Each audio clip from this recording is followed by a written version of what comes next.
Now, I'm purposely providing you with this information editorial as an introduction to my skills-based sales training program, which incidentally is your free sales training program. And the reason why I'm telling you this information is simple, because over the years, I've had so many people tell me that they're not in a financial position to pay for sales training, and their company doesn't provide them any form of skills-based sales training, or what they do is very minimal. So they're floundering, and most tell me that they're living from week to week, and that to me concerns me as well. So what I've done is I've given you a full foundation on skills-based sales training. And the reason why I'm giving you the full foundation is because I want to see you succeed in selling. So I've broken this down because of the volume of information into two parts.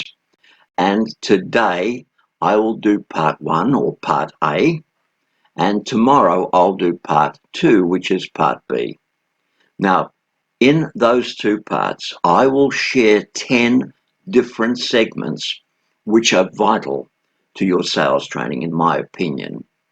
And I'll do this on the first day as an information factor. I'll do this on the second day as a how-to factor. So the first four that will appear on part one, or part A, are in this order. The first is the right mental attitude.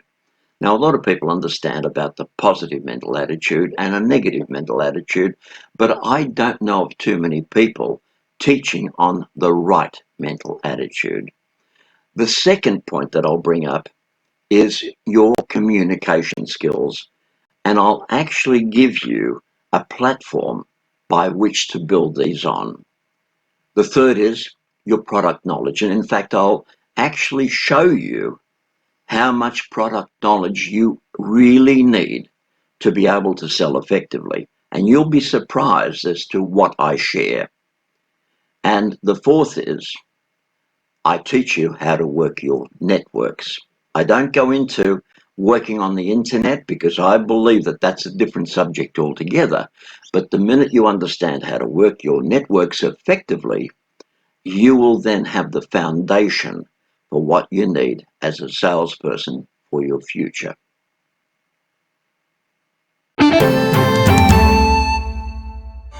On the subject of skills-based sales training, I've given so many seminars over the years where people have come up to me and told me that their company doesn't provide any form of skills-based training, or if they do, it's quite minimal.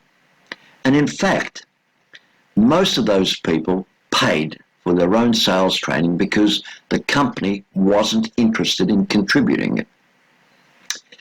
So my question is, are you primarily receiving skills-based training?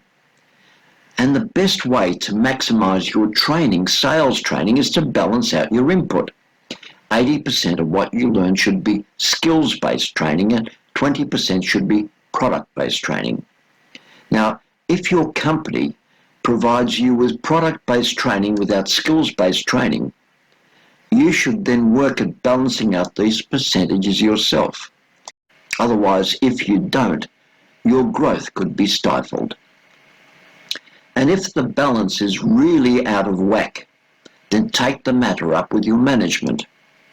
And if you can't resolve the issue with them, it could be a good time to look at some of the offers that you have on the table from other companies.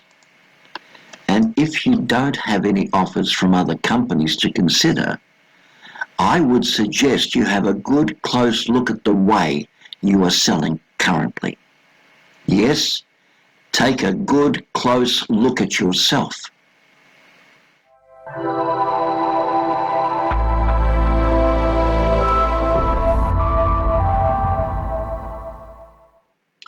That video you've just seen on skills-based sales training is a video I cut around 3 years ago, and I've done very little on the subject ever since. But in the process, I've had a number of people come up to me and say, I too have taken on different forms of skills-based sales training personally because the company only provided product-based sales training. I've also taught a number of people in my formal sales training on the art of working with skills. But there have been other people that have come up to me and said, look, as much as we'd like to get more sales training, we just simply can't afford it. The company we work for doesn't pay us very well, and what we receive by way of commissions or salary and commission is just barely enough to survive on. So for those people, I want to do every one of you a favor, and I want to give you 10 points as a substitute to formal sales training. Now, I've carefully picked each one of those 10 points, and I want to say this much. Once you start earning money, I want to suggest you start paying for a coach. That's so important because your sales manager obviously is in no position to direct you the way that you'd like to be directed, and yet a coach will do that job admirably. The other thing is, once you start producing results, I want to get you to put yourself in a position where mentors could actually see what you're doing. And if they think you're good enough for what they can provide you, those mentors will approach you. You generally don't go out finding a mentor. That's the way the system operates. So for now, use this 10 points for your formal sales training. Work with it, focus on it, and watch your sales start to improve, because for the very first time, you'll get formal sales training. And the best part is you'll get it for free. Now, the first thing I want to share is your attitude. In fact, your mental attitude, because in my book, there are 3 types of mental attitudes. There's the positive mental attitude, the negative mental attitude, and the right mental attitude.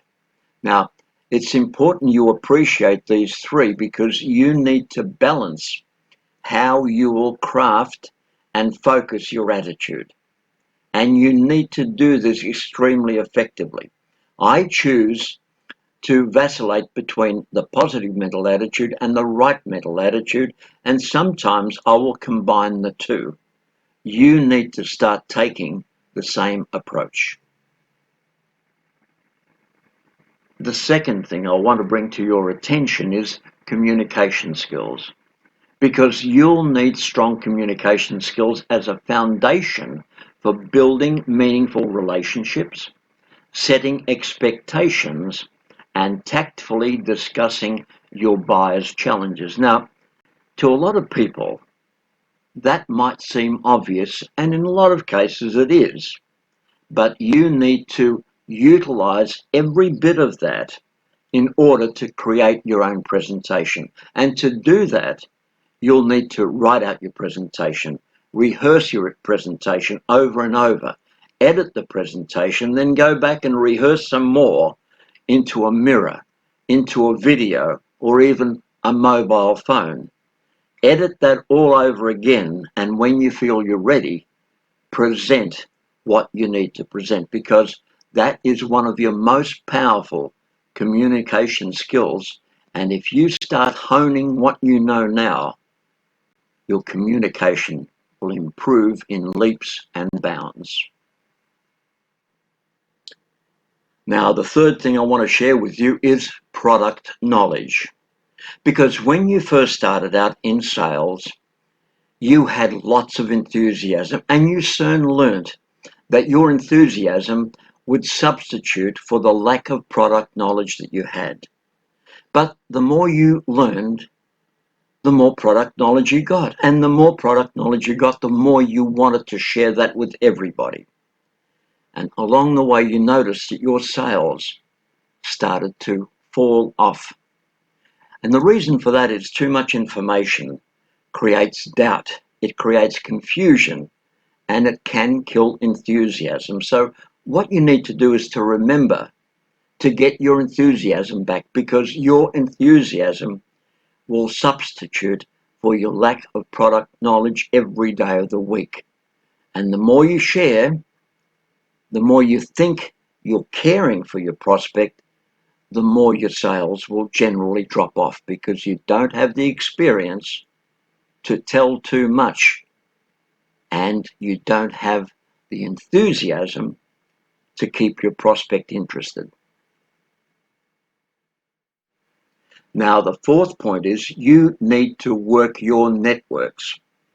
Now, what that means is a network may be people that you already know that your product or service could be of benefit to, so approach them and use that either as a practice run or in order to sell them. The other thing is you may have been in sales before or some form of engagement with different companies and you believe that they would be a good fit to your product or service. So approach them and give them a presentation. But the one thing you never do is never engage your prospects, especially on social media, because social media is where you should be doing your research. And never, ever, ever present on email to somebody you've never met before. Now, you'll give them 100% of what you've got, but they won't be obligated to even get back to you. They're not obligated for anything, so don't fall into that trap. All you're doing is giving out advice to people that will never use it or just discard it. So remember, never engage any form of selling on social media. Don't go looking for prospects there. Use your social media to do your research. Now, I know you'll tell me there's a lot of people making money on the internet. It's taken a lot of finesse to get that platform right. And in a lot of cases, what they sell on social media, you couldn't sell either face to face or over the telephone or whichever way you sell now. So never forget that. Social media is an unknown quantity that can chew up your time and give you the results you don't want.